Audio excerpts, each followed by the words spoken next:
Job done. This is Homegrown Veg signing out. Let me also show you a new support system that I installed this year. It's basically bamboos and strings. Let me cut you to some video that I shot earlier this year. That bamboo is threaded through the handles of the bags. So you could not lift that bamboo out, you could not pull that bamboo out vertically. So if I tie strings to it and pull it up, it ain't coming out. And neither would I be putting any stresses or strains on the tomato plants.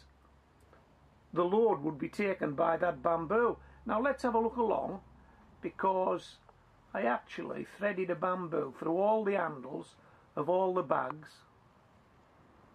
for the length of the greenhouse. And just while we're at it, the other side of the greenhouse is actually roughly a mirror image in terms of what I'm growing to the side you're looking at. Okay, so where we've got a tomato plant growing in each of those bags, I've tied a string.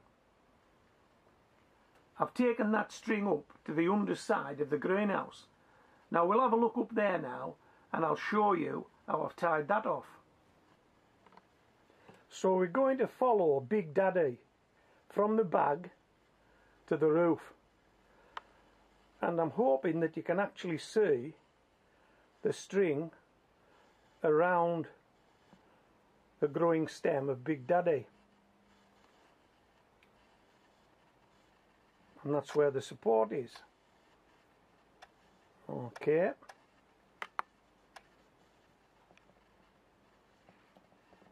And here we are up in the roof, and I hope you can see that, but the string's tied off to a bamboo. Now you're saying, well, how have you fixed that bamboo to the underside of your roof? Well, I'm going to show you that as well. Give me a minute. So the diagonal you're looking at is one of the roof trusses. It's one of the members that goes from the side wall to the apex of the roof. I've simply run these bamboos from end to end, and everywhere it's crossed one of those members, I've clipped it to the member. I've just used a nut and bolt, and I'm not too sure, a little bit of strapping that I had, and I've fixed it to the underside. So that bamboo that you're looking at goes the length of the greenhouse, and everywhere it crosses one of those struts, it's fixed. And so coming off that bamboo along the length of the greenhouse are 6 strings that go to the bamboos that run along the base, sitting on top of the bags and through the fibre handles. They all pull tight, and so there's no stress on the tomato plant. What do you think? Looks as though it's working. Okay, so that was the new support system I installed. And what I would normally do now at this time of year is remove all the bags, or if I was growing in buckets, turn the soil out, probably turn it out onto a raised bed and let it overwinter under some chop and drop, and then go again next year. But what I've decided to do is I've decided to leave the soil in the bags, to leave the bags in the greenhouse,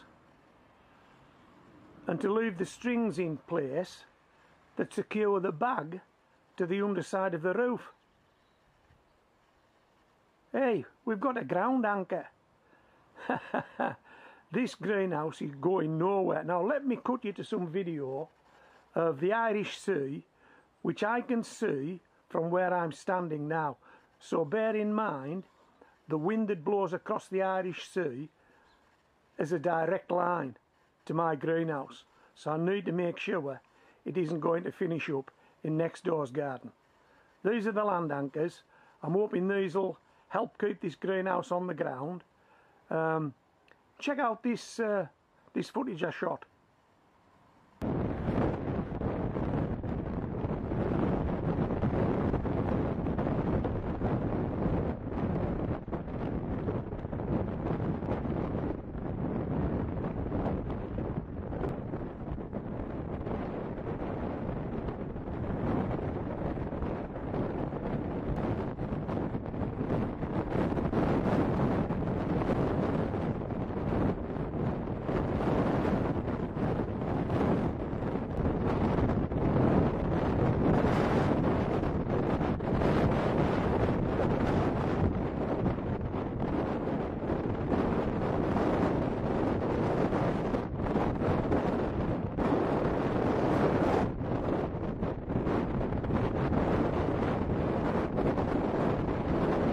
Okay, so as you can see, if we get another winter like that one, we'll be up against it.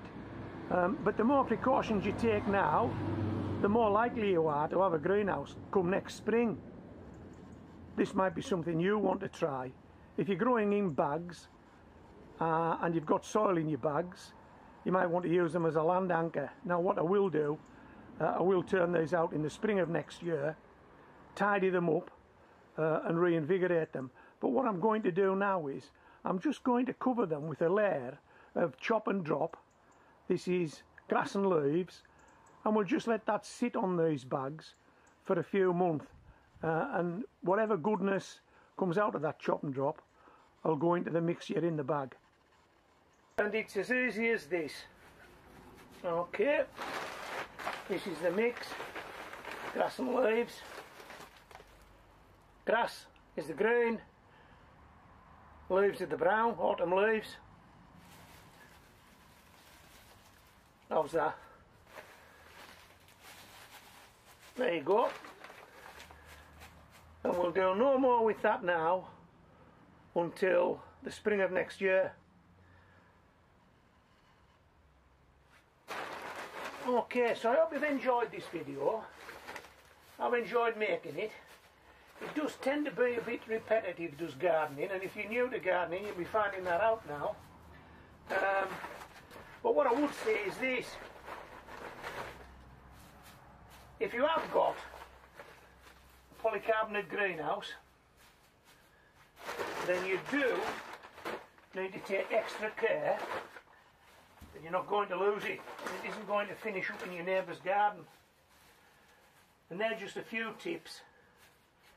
Some of the things I've done to keep my polycarbonate greenhouse on the ground. But what I'm going to do is, I'm going to give you a link to a video that I shot a number of years ago,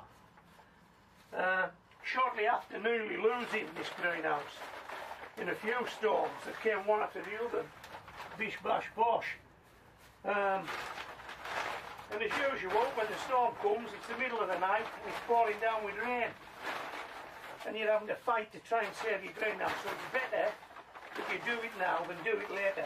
I'm going to give you a link to a video that I did some time ago. And it's the 10 things that you must do if you've got a polycarbonate greenhouse.